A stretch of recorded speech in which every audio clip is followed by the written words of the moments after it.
Вы хоть раз думали о том, что у всех наших детских страхов есть реальная почва? В детстве меня мучил один кошмар. Поздний вечер, мама на кухне моет посуду. Во входную дверь стучат. Я иду открывать, подхожу к двери и слышу оттуда тихий и до жути пронзительный шепот. «Открывай!» Руки трясутся, становится страшно. Шепот продолжается. «Ну же, открывай! Смелее! Я все равно войду! Давай, открывай! Открывай!» Бегу к маме, дергаю за рукав. Мама нехотя подходит к двери, но не слышит ни стука, ни шепота. Разворачивается и уходит заниматься своими делами дальше, а я остаюсь у двери. Разворачиваюсь уходить, и снова стук, и шепот. «Видишь? Открывай!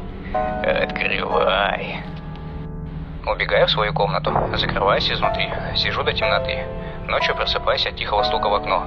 Живу на 8-м этаже без балкона. Приподнимаюсь на кровати и вижу тонкий длинный палец, который тихо постукивает в окно. И слышу шепот. «Открывай!»